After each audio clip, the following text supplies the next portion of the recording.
Bonjour, je m'appelle Sophie Terrier et je suis la plume et la voix de Yoginet Aime le Yoga Nidra. Et aujourd'hui, je voudrais vous parler justement de Yoga Nidra, de qu'est-ce que c'est et comment ça se pratique. Le Yoga Nidra, c'est une pratique de méditation, une méditation guidée qui se pratique allongée. Et c'est ce que j'aime aussi dans cette technique, c'est que du coup, elle s'adresse au plus grand nombre, parce que c'est plus facile de rester allongé et immobile que la position assise. Nidra veut dire sommeil. Alors ça ne veut pas dire que je vais vous emmener dans le sommeil, mais on va essayer d'amener votre corps et votre mental dans le sommeil et de laisser place à autre chose, de laisser place à votre conscience, à ce que vous êtes vraiment.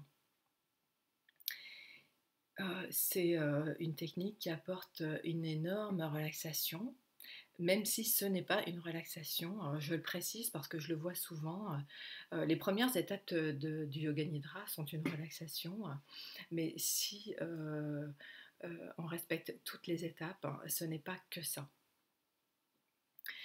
Ça va vous apporter un bien-être. Euh, Moi, je dois avouer, ça m'a apporté beaucoup de bonheur. Je me suis sentie beaucoup mieux avec cette pratique. Moi, j'ai pratiqué très régulièrement. Euh, et c'est vraiment une pratique intéressante. Euh, Elle apporte aussi un rééquilibrage dans tout votre corps. Elle va vous aider si vous avez des problèmes de sommeil, hein. Ça peut améliorer votre concentration, votre créativité. Bref, c'est génial.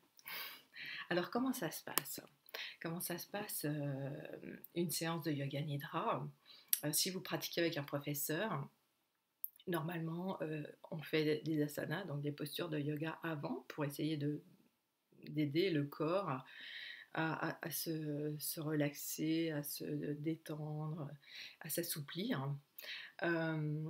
Mais si vous pratiquez chez vous, vous pouvez juste écouter un enregistrement allongé. Donc vous vous allongez sur le sol, sur un tapis de yoga, sur un tapis, sur quelque chose de quand même assez ferme. Le lit, je vous le déconseille parce que vous risquez vraiment de vous endormir. Vous vous bloquez le temps de la pratique, un endroit calme où vous n'allez surtout pas être dérangé. Et vous vous couvrez parce que le corps va descendre en température. Et c'est pas très agréable d'avoir froid pendant la pratique. Comment ça se passe? La première étape, c'est une étape de relaxation. On va amener le corps à se relâcher, à se relaxer. C'est important parce c'est impossible d'arriver à une stabilité de l'esprit si le corps lui-même n'est pas stable.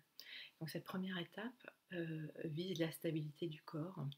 Une fois que vous êtes installé, vous êtes relaxé, vous n'allez plus bouger. À ce moment-là, je vais vous demander d'évoquer votre sankalpa. Le sankalpa, c'est un vœu qu'on fait pour sa vie. C'est sa mission de vie en fait. C'est le but qu'on cherche à atteindre. On n'en a pas tout de suite un qui nous vient à l'esprit, hein. On n'a pas tous sa mission de vie comme ça. Euh, si vous n'en avez pas, je vous invite à juste dire je vais bien, je suis heureuse. Il faut que ça soit une petite phrase positive qui commence par je et qui soit dite au présent, comme si c'était déjà réalisé, comme si vous le viviez. Et pas de forme négative, pas je ne veux pas, voilà. Ce sankalpa, eh ben, c'est quelque chose qu'en général on ne trouve pas de façon intellectuelle, ça vient pas en réfléchissant.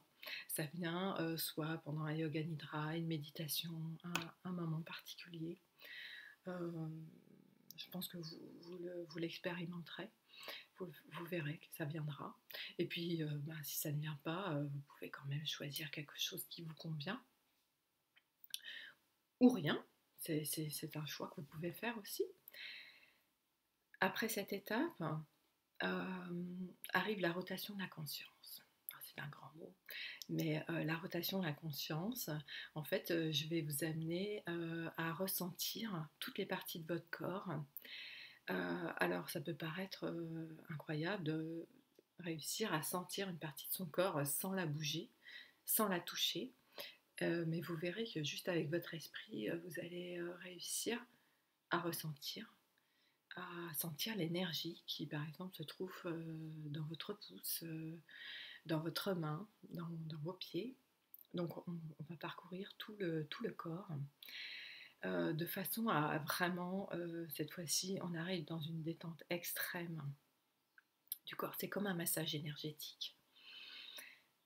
Passé cette étape, je vais vous amener sur des exercices de respiration et puis des exercices de visualisation. Je vais évoquer des mots, euh, des paires de mots opposés, comme on dit, mais je vous laisse pratiquer et vous verrez. Je vais évoquer des images, raconter une histoire. Et chaque yoga nidra est différent, mais il est différent aussi dans la façon dont vous allez le vivre. Je vous invite à refaire plusieurs fois le même yoga nidra, vous verrez, à chaque fois c'est différent. Déjà parce qu'on progresse, parfois on est un peu perdu, notamment dans la rotation de la conscience, ça peut aller très vite. Hein. C'est fait exprès, le but c'est de saturer le mental, de l'occuper. Du coup, pas de panique. Prenez comme ça vient. Essayez de faire comme vous y arrivez, sans vous critiquer, sans vous juger, sans vous culpabiliser. Si à un moment, votre mental a repris le dessus, et c'est normal, le mental est fort et il fera tout pour reprendre le dessus quand il va comprendre que là, vous essayez de le maîtriser. Le mental n'aime pas ça. Et du coup, il va revenir avec sa liste des courses, il va revenir avec vos ennuis. Et bien c'est pas grave, quand vous vous en apercevez, vous revenez à la pratique. Et vous verrez petit à petit, vous arriverez à faire lâcher ce mental et à être vraiment dans la pratique. De la même façon, si vous vous endormez, quand vous vous réveillez, vous revenez à la pratique. Ça arrive très souvent qu'on s'endorme, on se réveille, on s'endort, on se réveille par petits moments comme ça. Dans tous les cas, je vous promets qu'à la fin de la pratique, vous vous réveillerez. C'est un truc magique. J'ai toujours pas compris comment c'est possible. Sur une classe, il y en a toujours qui dorment. Au moment où vous arrivez à la fin du Yoga Nidra, il n'y en a pas un seul qui reste endormi. C'est comme ça, comme quoi on ne dort peut-être pas complètement. De toute façon, ça travaille dans votre inconscient, dans votre subconscient. Ça fait le travail de nettoyage. En fait, le Yoga Nidra vous aide à vous nettoyer, des blocages que vous avez pu avoir parce que vous avez vécu, on a tous vécu des situations dans notre vie, quelle qu'elle soit, importante ou pas importante, qui font que on va réagir de façon différente à des événements ensuite. Et Yoga Nidra, ça permet un nettoyage de tout ça et ça vous permet d'aller vers une plus grande unicité avec vous-même. Ça a plein d'effets bénéfiques, je vous invite vraiment à l'essayer, à voir ce que ça vous apporte à vous. Moi, ça m'a apporté beaucoup de bonheur, donc je vous le souhaite aussi. Je vous souhaite de pratiquer régulièrement. Les effets positifs arrivent rapidement, mais les effets à long terme viennent avec une pratique régulière. Il n'y a pas de secret. Qu'est-ce que je peux vous dire encore? Une petite astuce.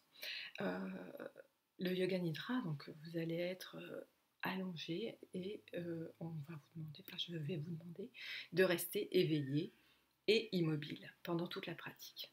À partir de ce moment-là, votre mental va vous envoyer des petits messages. J'ai le nez qui me gratte.